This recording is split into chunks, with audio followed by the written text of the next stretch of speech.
Blog Talk Radio.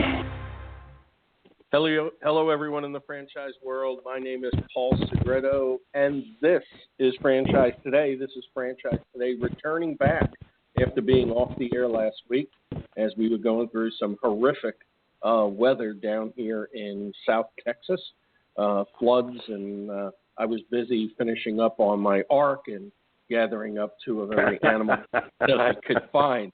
And Stan, it certainly felt that way last week. I got to tell you, being disconnected, modem down, router down, phones, everything down for a few days, it was almost of biblical proportions.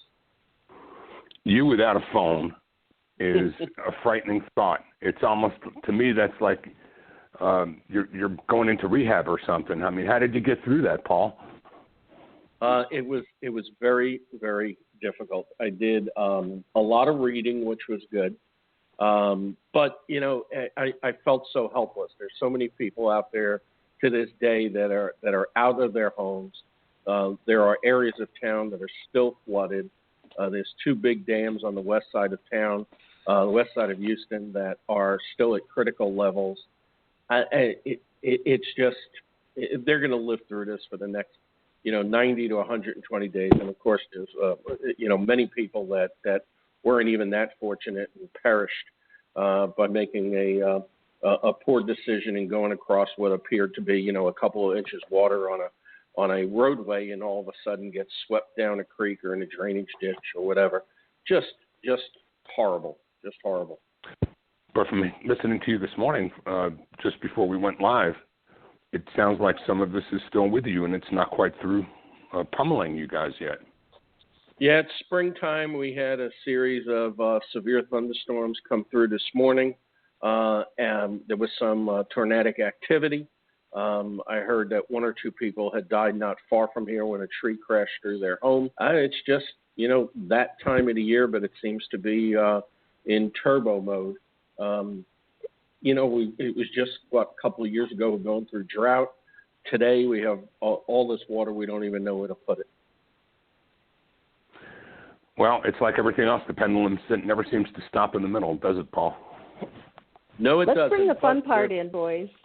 Yeah, but we're we're back on the air, which is good, and we do have a special guest today, Nancy Friedman, no relation to you, Stan, as we know, but just to confirm that with our listening audience. And I know, Stan, you're at the Multi-Unit Franchising Conference in Las Vegas, and you'll only be with us in a couple of minutes as you head down to the activities. And we look forward to hearing about the Multi-Unit Conference when we're back on the air next week.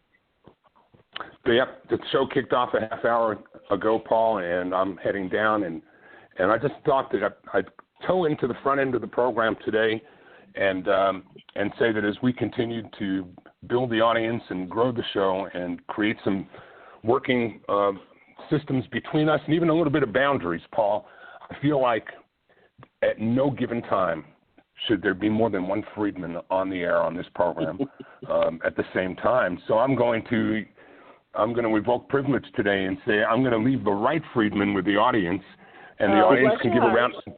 They could give a little round of applause now for me stepping back and leaving you guys together, and I'm going to run down and get into the General Assembly, and I can't wait to talk to you next week about what I've learned here. Have a great show. Have a great time, Stan.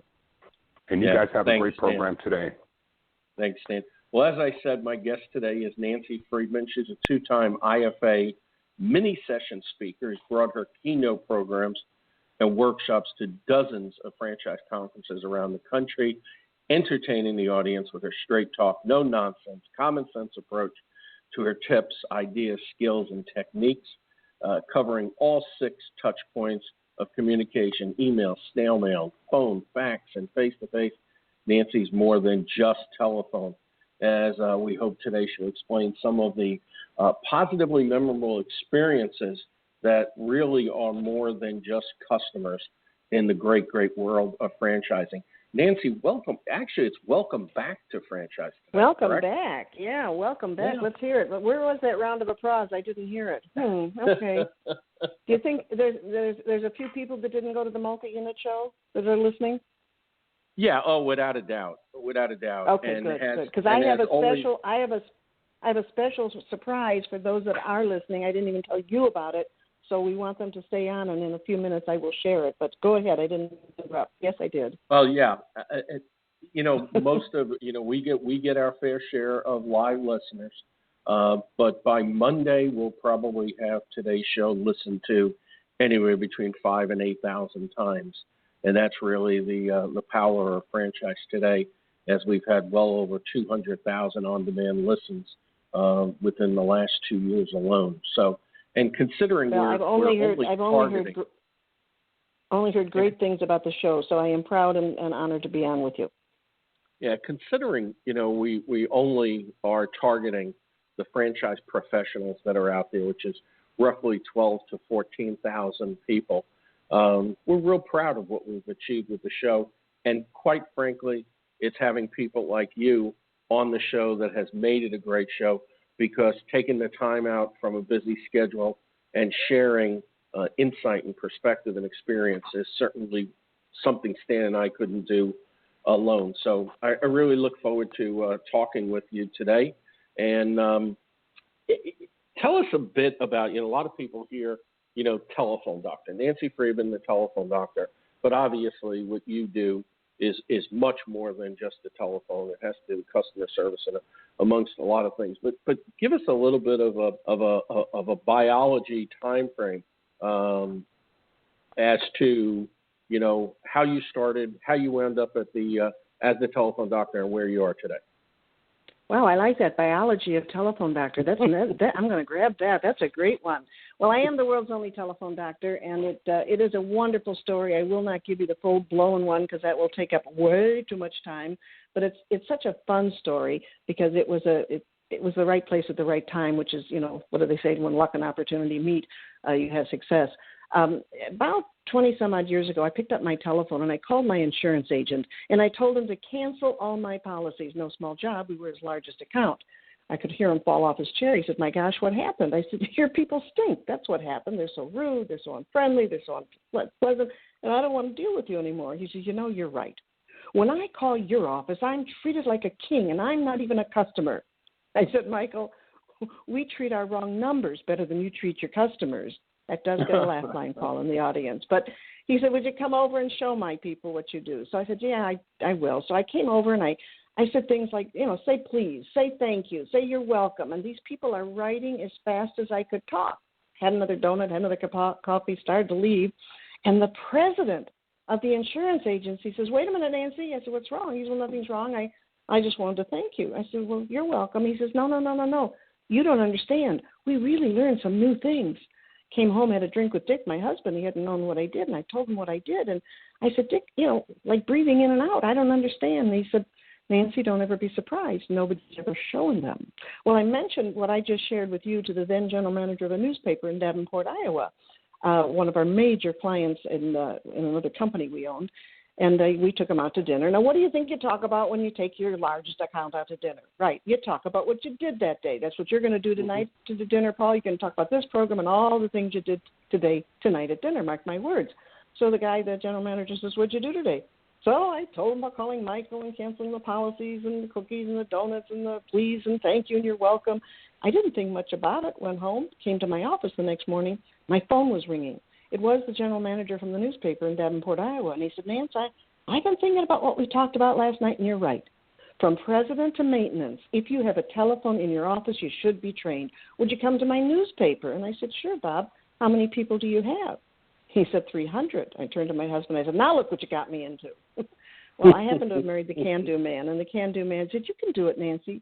So I sat down and I wrote a half-day program, and I flew up to Davenport, Iowa. It was the Quad City Times in Davenport, Iowa, and I delivered 4 programs. The first program was delivered only to managers because Bob, the general manager of the newspaper, said, "If this program is to work, and I want it to, it must start at the top, Nancy. It must dribble down. It cannot dribble up." And so I want all the managers of this newspaper to understand what's going to happen from now until forever. So I delivered the first program to all the managers of the Quad City Times in Davenport, Iowa. And when I was done, the editor of the Quad City Times walked over to me, stuck his finger in my face. He said, "You're pretty darn good." He said, "I'm going to call you the doctor. I'm going to call you the telephone doctor." And I came running home to Dick. I said, Dick, some guy called me the telephone doctor. What do we do? He said, let's go get it registered. We're going to have some fun. So fun we've been having running around the country, the world, if you will. We present all over the world, the United Kingdom, Australia, Jamaica, Bermuda, Germany. The United States does not have a monopoly on poor customer service. So that's the shortened version of how I got to be the telephone doctor, from a newspaper editor at the Quad City Times in Davenport, Iowa, who heard what I had to say. But like you said, we morphed in. We followed. I don't want to say followed the money because that's rude, but we followed the plan. As the telephone used to be in the back of the bus. When we came into business, computers were just coming in 20 some odd years ago. So anytime I would make a cold call or try to get somebody to listen, they would say, well, it's all good, but we got this new computer thing on our desk. So we had an upward trail, as it goes, of trying to get people to pay attention. And then what came in? The fax came in. So we worked on the fax, and then voicemail came in, and we got good at voicemail, leaving messages, delivering messages, accepting messages. So now we've got, like you say, what we call the 6 touch points of communication: email, voicemail, snail mail. Don't forget that written letter, phone, fax, face-to-face. I left out text. Why do you think I left out text, Paul? I'm not really sure. Well, that's a good answer, because nobody is. The bottom line is text is moving along quite quickly, as we all know. But we, as Telephone Doctor, with our surveys, we cannot find it in the mainstream for business practices. In other words, a franchisor isn't going to send a proposal to a prospect by text unless the prospect says, I only use text. Send me a text. Right now it's, hey, you want to go to lunch? Yes. Where? Fridays? Okay. See you later. They're quick, bump, bump, bump little messages to each other. So I've left out text in the 6 touch points of communication, but it is moving in the direction of becoming communications. And Lord knows what's happening next. We have the ability we have content. We're content providers. So we don't care if you use 2 cans and a string. We'll have the right content to communicate better with people. Absolutely. Back in the day, some of us, I know you'll remember Sam Drucker, the general store owner on Petticoat Junction and Green Acres and some other shows. Back in the day when the store owner like Sam Drucker had the phone installed at their place, and they were standing at the counter, and Mrs. Johnson was at the counter, and the phone rang behind them, he thought, damn it, that's such an interruption. I don't know if I'm going to like this. And of course, we've seen that, through the years with different forms of communication where it's very interruptive, very much in our face. And it can be used to either strengthen or weaken a relationship. Well put. Very well put. And communications, especially in something like franchising, that's built upon a complex series of relationships. And I often, talk about, business to business is one thing, business to consumer is another thing. But when you throw franchising into the equation, it just doesn't add another level. It adds multiple levels, because you have the customer that might be the customer of the franchisee, but maybe they're the customer of the franchisee because they have the confidence in the franchisor. And there's a whole multitude of different ways that can go. But communications is paramount. And yet, and I'm going to be anxious to, talk with Stan next week from the Multi-Unit Show, as he hears from different people and hears different reports that, franchise development agents are not following up with phone calls. I think the last time I heard the number, it was like 50% in a survey or a testing of thousands of phone calls. 50% the phone wasn't answered, nor was the call responded to inside of 72 hours, if not at all.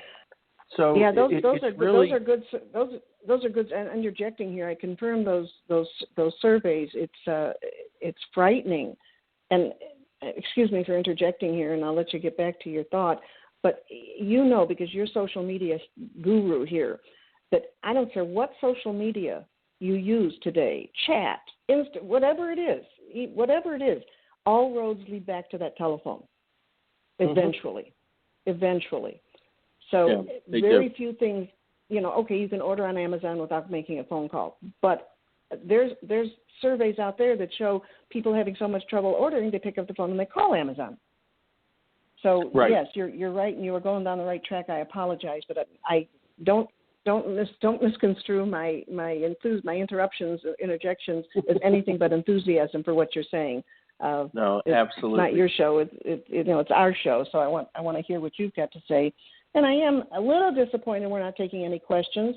I love the franchisor questions and the franchisees questions because I'm able to help them directly. So I believe you'll send our email and phone number sometime along the show, and I'll be happy to answer any questions that they have if I can, directly and personally. So I wanted to say that too. Yeah, absolutely. And we'll have an opportunity at the end of the show to find out how they can contact you directly. But where I was going with this, today's show is titled, Positively Memorable Communications, a Success Prescription. And regardless of what the communications, platform is, there is an opportunity to create a positively memorable experience through that communication, which, we've heard of time and time again. You never get a second chance to make a first impression. And here's a great opportunity to make that first impression and make it positively memorable. So with all that you've seen, and it seems simple enough, why doesn't that occur? Oh, if I had the answer to that, I'd be somewhere floating in the island somewhere. Don't let us forget to let our audience know that I am a former franchisor. That's important because I just didn't come down from the sky to say, hey, I'm going to be an expert in franchising. I'm not an expert in franchising. I won't say I failed at it, but we were a franchisor. And that story, while shorter than the last one, might open somebody's eyes because it opened ours in the wrong way. You want to hear that? Mm-hmm. Yep. Absolutely. I'm sorry. You can tell I'm a little ADD. But that's a good thing. Yep. Keeps you on your toes. Well, what happened is two former franchisors found us, liked our material, and they came and they met with, we're a small family-owned business, which is why I love franchising. My husband, myself, and my son is now running the internal parts. He's fabulous. But anyway, this was about 10 years ago, and they came to us, and they showed us a spreadsheet, Paul, a spreadsheet where our eyes got like saucers. We can replicate you one way, then we can do it 5 times, and we can do it 10 times. How would you like to have 30 buildings? How would you like to have 40? And pretty soon we were billionaires, okay, with this spreadsheet. And we fell for it. We fell for it long and hard because we felt what we had was duplicate. Whatever that word is. That's exactly what I run into with that word. Yes. Okay, yes, we can duplicate it. We can duplicate it. So bottom line, we eventually, within a very short period of time, within a year, got 5 franchisees. And I will just bottom line it and say 4 we got rid of very quickly and 1 we kept too long. That was our experience, and it certainly didn't happen with Subway and all the franchisors that I work with around the country. But it can happen if we're not open enough with the people that want to buy our franchise, because the people that we got as franchisees should never have been franchisees. And that's another story for another show. I just wanted to bring it in to show that I'm touched by what you all go through. Been there, done there. So you asked about common sense. You lose it sometimes. You lose it. Common sense would have been for us to have asked a heck of a lot more questions when we saw that spreadsheet.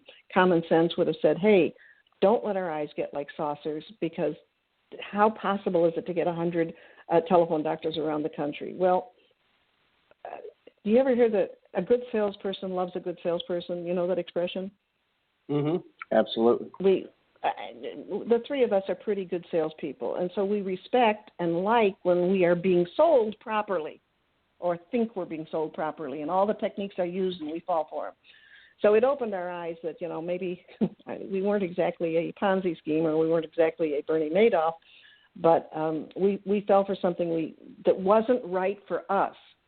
It wasn't right for us because my dream was, I have 100 telephone doctor offices around the country, train the world, but it didn't happen. So bottom line, I spend a lot of time helping my clients, and many of them are franchisors and franchisees. And common sense comes into play because when I'm done with the program, I just got an email this morning from a client. How common is common sense? It's not. It's not. And I don't know that it ever will be. I don't know that it will ever be 100% everybody getting it. Now, going back to a memorable experience, that's a passion with many companies. How can we make it a memorable experience? Well, there isn't just one thing. It's a combination of dozens and dozens of things. And so when you go after just one thing, all right, be nice. What does that mean? Smile. Well, what does that mean? So now you got to smile and be nice together. Well, some people find that very difficult. Some people can smile and not be nice. So, some people can be nice and not smile. So the whole thing that's out there about people saying, just do this and you'll be okay is in my opinion, false. And I stand on my soapbox and I can probably out-talk anybody on that. But the one thing that does come down to a common ground is if you have what we call the CARE gene, C-A-R-E, the CARE gene. You know that old saying, the customer doesn't know how much you care doesn't care how much you know until they know how much you care. Right. So the CARE gene counts, and that's a real hard gene to find in people. Can it be taught? Wow. Now you're getting psychological on me. Who do we bring in for the psychological part? I'm not sure. I'm not sure on that. I wish I had the answer. I mean, I get to touch a lot of people, and 80% of them say, "Wow, I didn't know that. Thank you. I can do this." So, yes, it can, but there are always going to be people who don't care. Just like there's going to be bad guys. Yeah, so, they're just going through the motions. Yes, exactly, and that's what's sad. I'll just do this. So now, how do you when franchisors bring in the franchisees and they do some training with them, and most of them do a very good job, especially on the customer service because they know how important it is. But they need to find out if they have the CARE gene. The CARE gene. Do you have the CARE gene? Do you do or you don't? Do you care about people? Do you care about situations? Do you care when something bad happens? You go in to exchange something. It's like, I don't care. It's our policy. You can't exchange that. Well, they don't care. If they cared, they'd find a way to do something positive. Well, certainly the franchisors, have to lead by example. And it's a thing that's, often referred to as, culture of the brand, culture of the organization. And that starts, to me at that, we talk about that initial impression. That starts, to me, when that franchise development person first gets on that phone, not when that person's a franchisee, but when that person is just an interested individual in that particular franchise. And that, to me, sets the groundwork. And obviously, there are many franchise organizations that get that, and those are the ones that grow by leaps and bounds. And there are ones that have a hard time getting out of their own way because they don't return the initial phone call for weeks at a time, or don't handle the call, correctly because they're not, talking to them from the standpoint of having that CARE gene. Because, franchise candidates, as we know, and especially today, we do know candidates today are more sophisticated, educated, and technologically advanced than ever before. But there's still a big emotional state that they're in. They're more cautious than ever before. They are more diligent than ever before. And because of uncertainty, whether it be, entering a new field, making an investment, sometimes putting their entire life savings on the line, there's certainly a level of anxiety that has to be dealt with. And I think a lot of the franchise people that have the point of contact with candidates don't have that CARE gene in them or don't even think about that phone call from a care standpoint. You know, you're probably right. I've never monitored one of those calls, but I wrote an article, and I happened to pull it out because this is one of my surprises. I wrote an article called, "Are You Asking the Right Qualifying Questions to the Right Candidates to Get a Qualified Franchisee?" It's short. It's one page, single space, a lot of paragraphs. So if anybody wants it, just email Nancy at telephonedoctor.com. Nancy, Nancy, at telephonedoctor, and that's all one word, .com. It's just a short letter saying, are you asking the right questions? Now, I didn't give you the right questions, but the care gene also means be a good listener. And salespeople love to talk. They love to tell you how much they know. They love to brag about their product. They love to blah, blah, blah, blah, blah, blah, blah. Well, when you've got a prospect on the line, why do you think God gave you 2 ears and 1 mouth? Because we got to listen more. Mm-hmm. And then there are some people who have the answer on the tip of their tongue, ready to answer the question that the candidate, no matter who it is or what industry it's in, they got the answer for them. It is so much more effective to pause and say, Mr. Smith, that is a great question. Let me ask you something else. And then get the candidate talking. One of the things I want to do is speak again at IFA, and I want to share some of these tips with the franchisors and the franchisees, because it's good for any hiring, for staff hiring, because we just all want to talk about our product. And that's why there's so many books on hiring, because to teach you how to ask the right questions. But when you're looking for a franchisee, now you got to have special questions. Now you got to bring out your pail and shovel and really dig deep into pain points and really dig deep into what they want and really, their real needs. Because a lot of people are out there, I don't know what I want to do. I'll call and see if, maybe I can get a big old tire. I like cars. Well, does liking cars make you a qualified candidate? I like dresses. I don't know that I want to own a franchise of a dress store. So it goes back to the care gene, and it goes back to having a list of questions for every call that comes in, and not just boom, boom, boom, boom, boom questions that can be answered by the candidate so that you can ask them yet another question. The more questions you can ask a candidate, the more information you'll get. But you know how you go to a restaurant and the presentation is beautiful? That's how questioning needs to be. Questioning skills needs to be a presentation. It's not just, what are you looking for? How much money you got? It needs to be a beautiful presentation. Yeah, I refer to that as earning the right.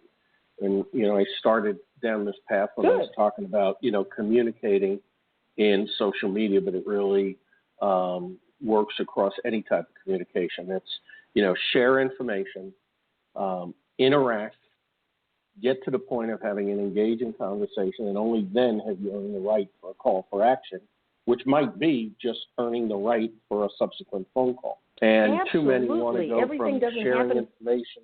Yeah, they want to go from sharing information to immediately selling, and especially in the digital space. And I say, would you walk into a live event, a Chamber of Commerce meeting, with a sign on your head and say, I'm Paul and I'm here to sell this? No. You're going to interact. You're going to get an engaging conversation.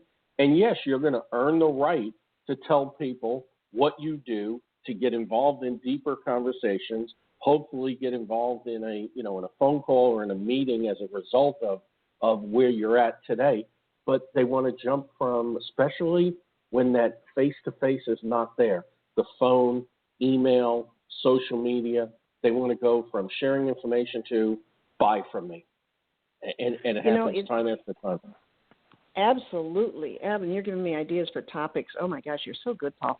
That's not blowing smoke in your face. You every time not every time, but as you speak, I'm writing notes down as to either a blog or topics for a program that can help my clients.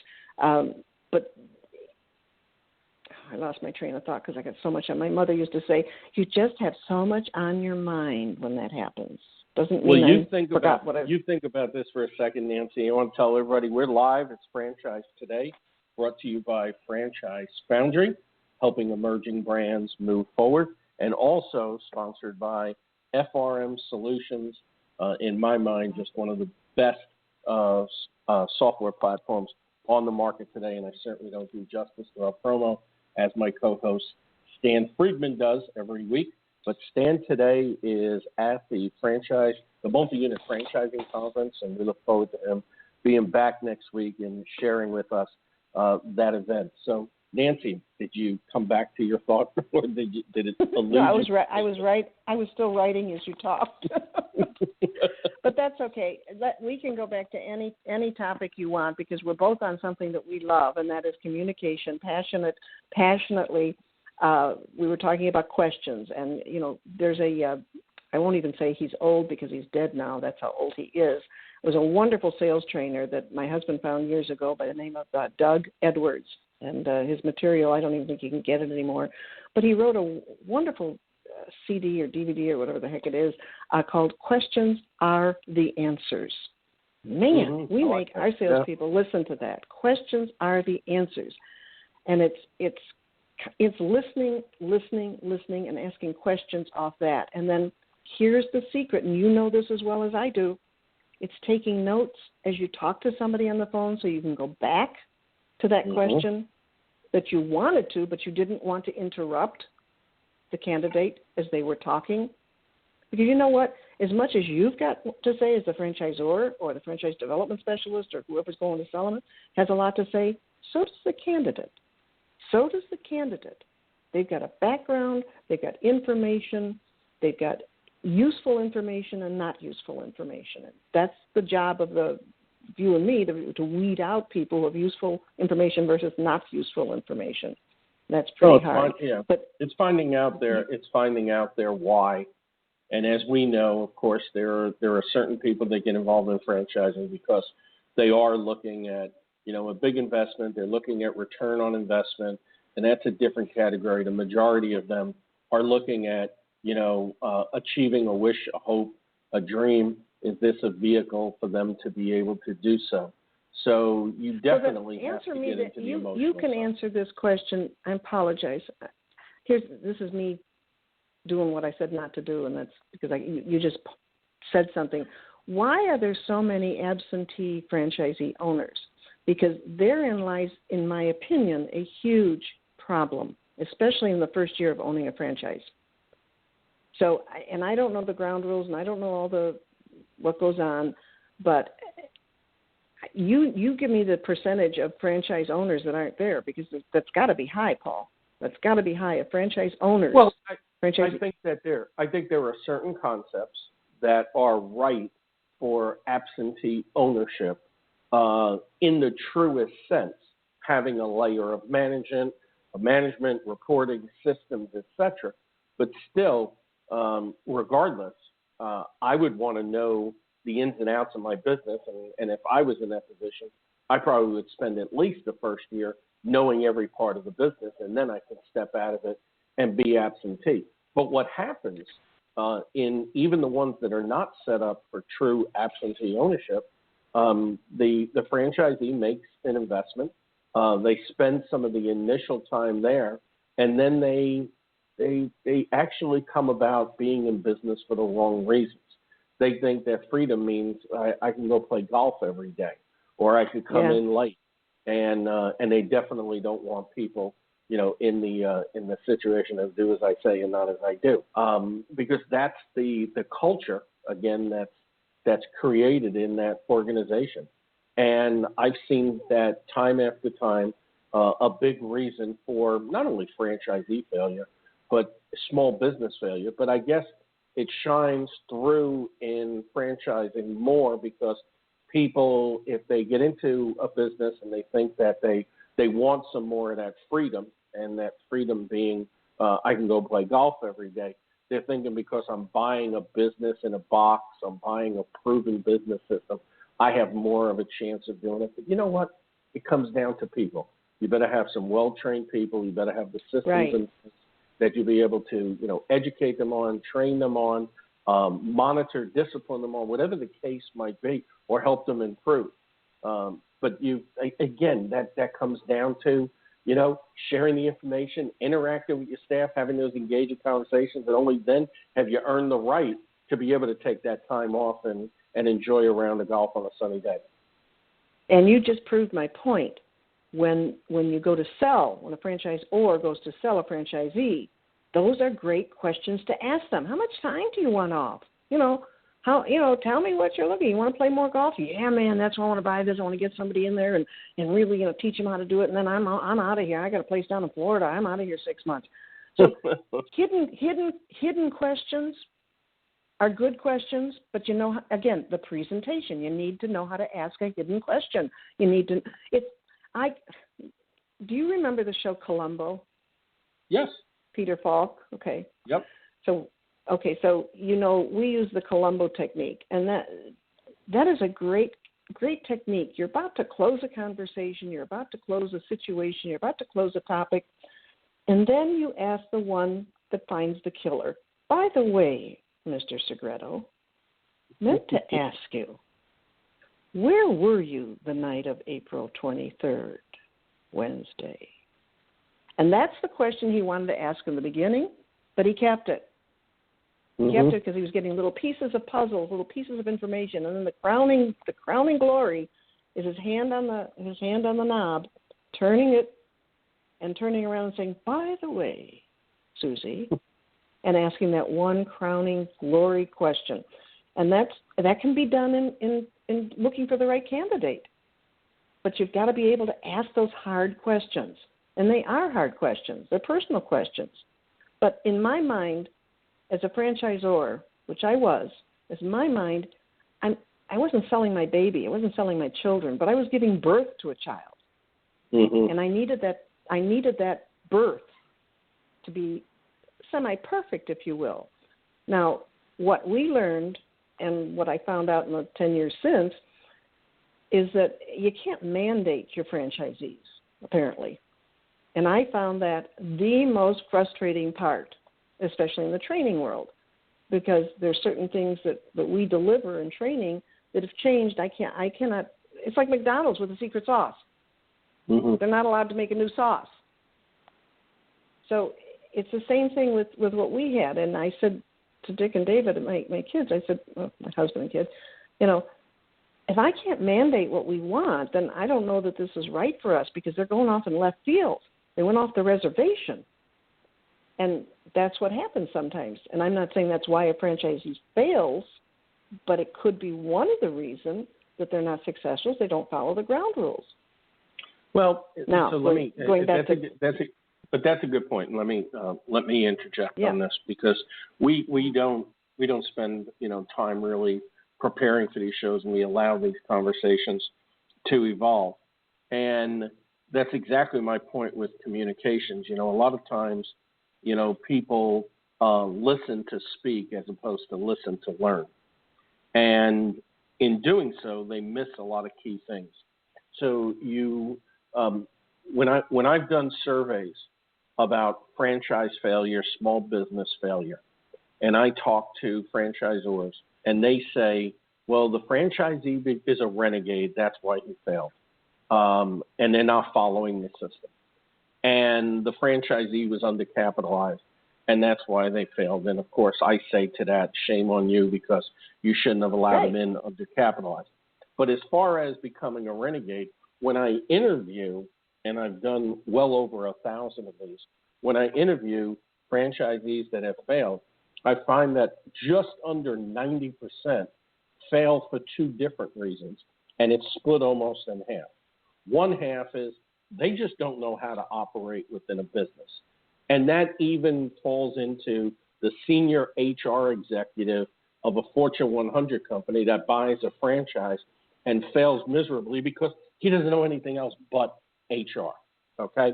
Right. But then there's the other half, and this is where communications comes into play.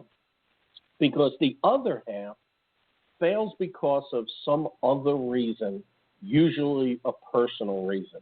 And these can be eliminated, or addressed in the candidate process when they're still a candidate, okay? Amen. By Amen. asking the Yeah. right questions.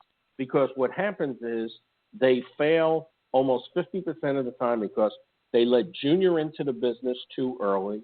Their spouse wasn't on board with them. They made a lot of money right out of the box and put white powder up their nose and a host of a lot of things. And when I mention that to franchisors, the first thing they say is, we're not therapists. I said, yeah, but you're communicators. You know what they were like when they hit a certain point. And if you had asked the right questions all along, you have a basis of which to monitor where they're going. If all of a sudden they say, yeah, I'm bringing junior into the business, and 3 weeks later their sales are in the toilet and they're on this deep slide, you got to immediately put a stop and say, let's have some communications here. Let's talk about what's going on. But you usually wait till it's too long. Or worse, you know, my wife just can't put up with the hours that we're having to put in. Right. And But see, all those are all objections in telephone doctor mentality.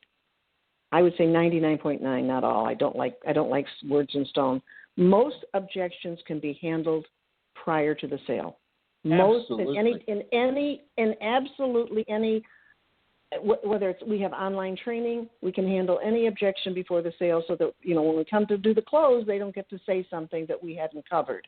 When somebody wants to book me, I try to, you know, I will cover the objections that I know have been raised in the past. So there are very few objections that any company, any franchisor, or any franchisee for their own staff can handle in a candidate interview.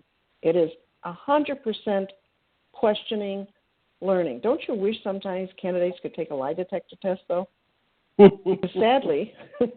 Sadly, some people do fib, and that's out of my hands. I just, you know, as you get a little older, and you listen to voice tone, and you can see nerves and twitching, and you can see when people aren't really telling the truth. And most of us have read some sort of body language when you're looking up for answers. You really don't have it. Yada yada yada.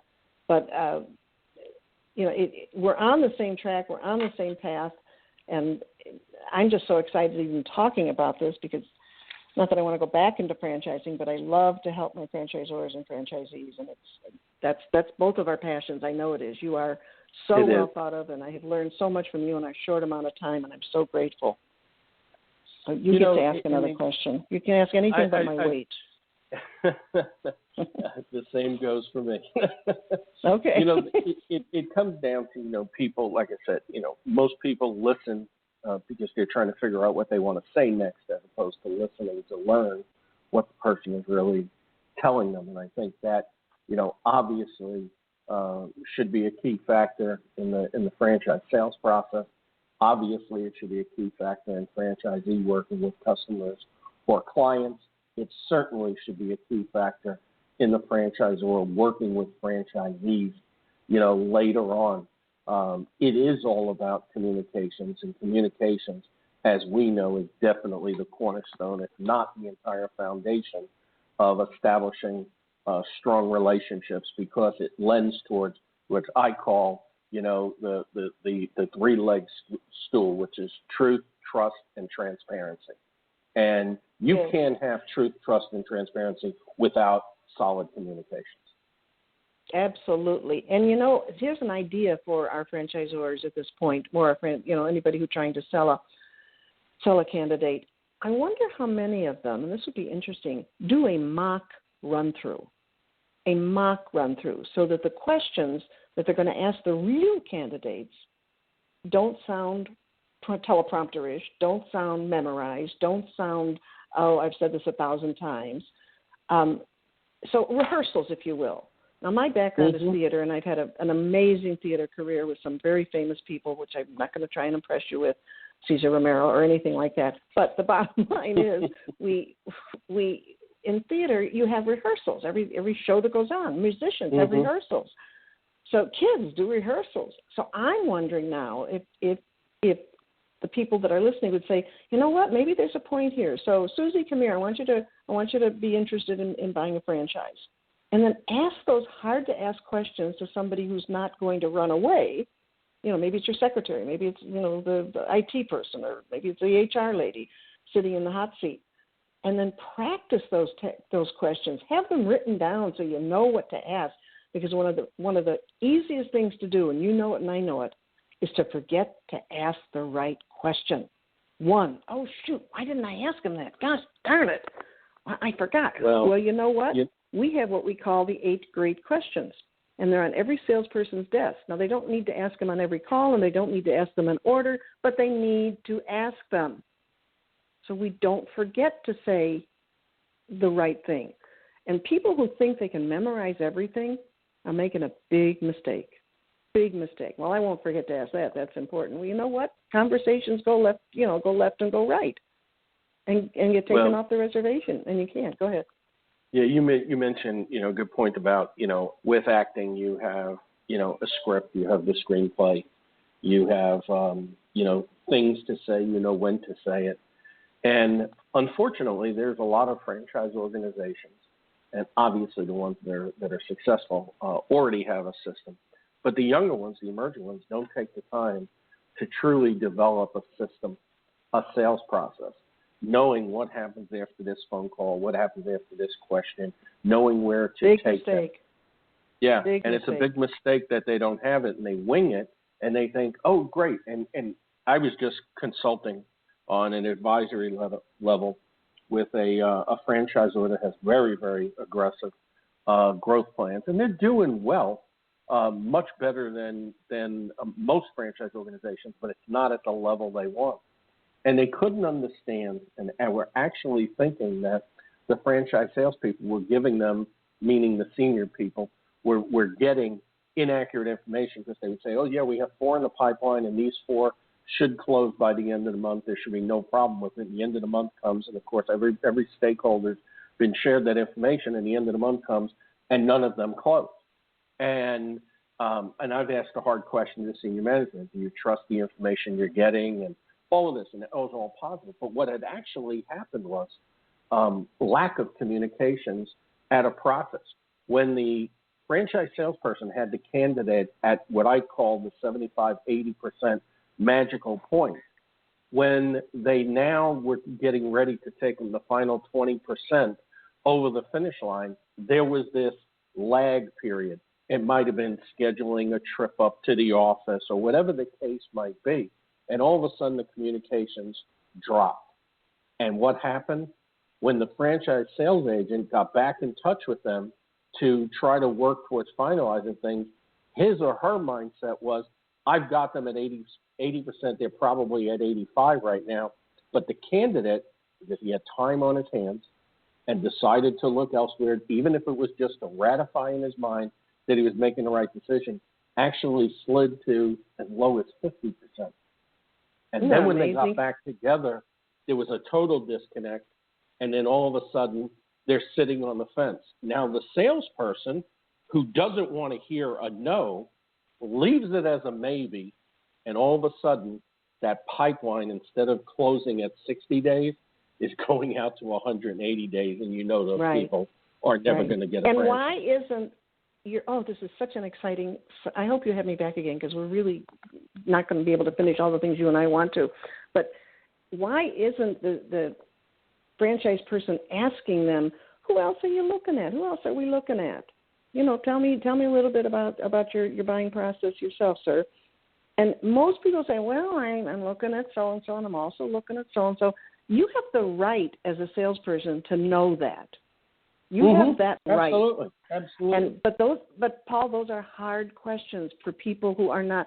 Now, I've met some of the franchise folks that sell, and they're good, seasoned salespeople. But I have never met a successful salesperson that didn't say, I've got more to learn, including myself. Without a doubt. Including my husband, who's a master salesperson. He's constantly reading and constantly learning. And I mean, any little tip, technique, idea, or skill that we can put into our little brain to make it better is so exciting to us and to any other salesperson.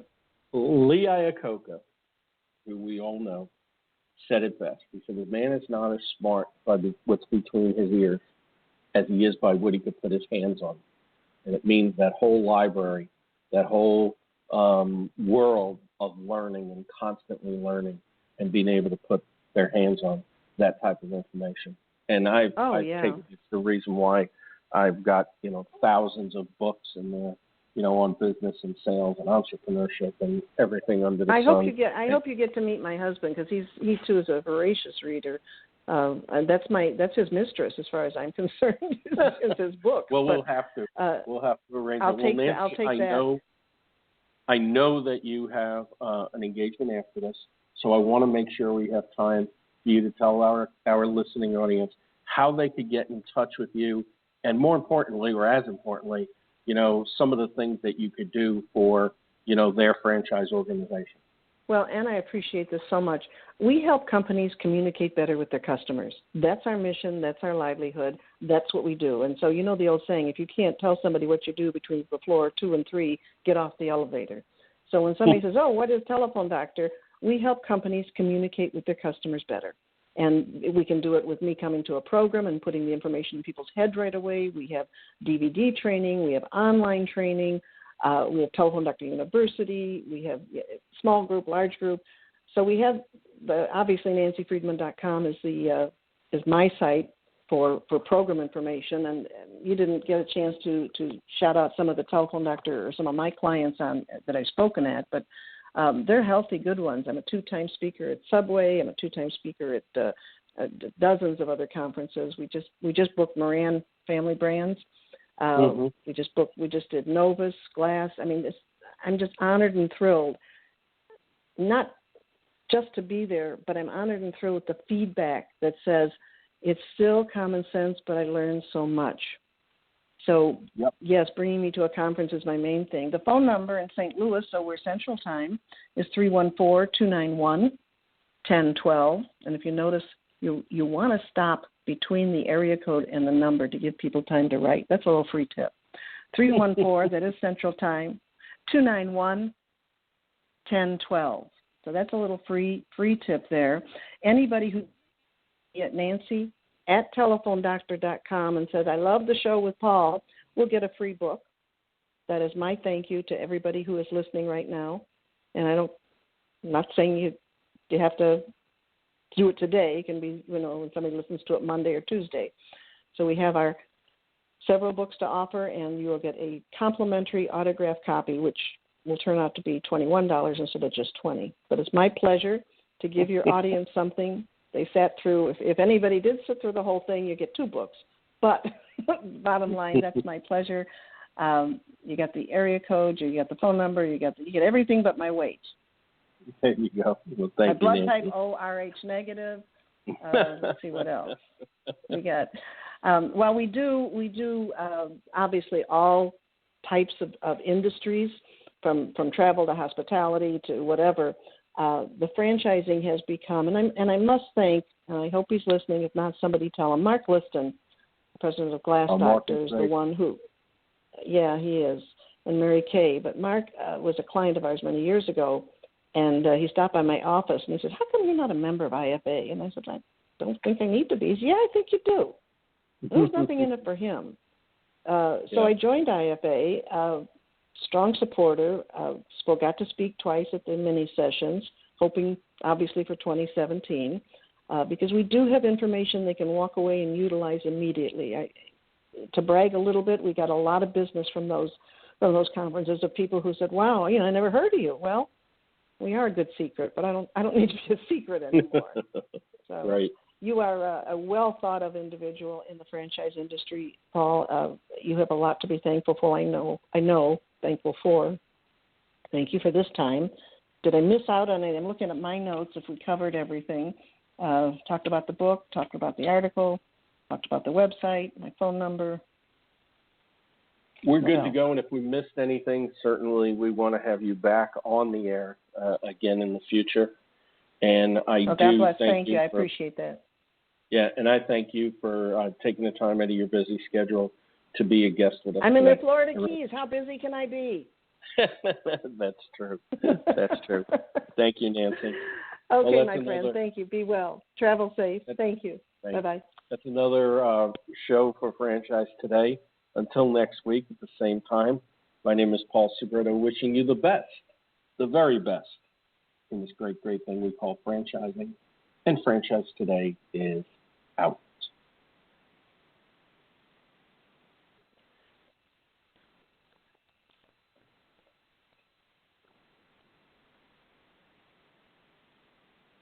When you're part of a military family, you understand sacrifice and support. At American Public University, we honor your dedication by extending our military tuition savings to your extended family. Parents, spouses, legal partners, siblings, and dependents all qualify for APU's preferred military rate of just $250 per credit hour for undergraduate and master's level programs. American Public University. Value for the whole family. Learn more at apu.apus.edu/military.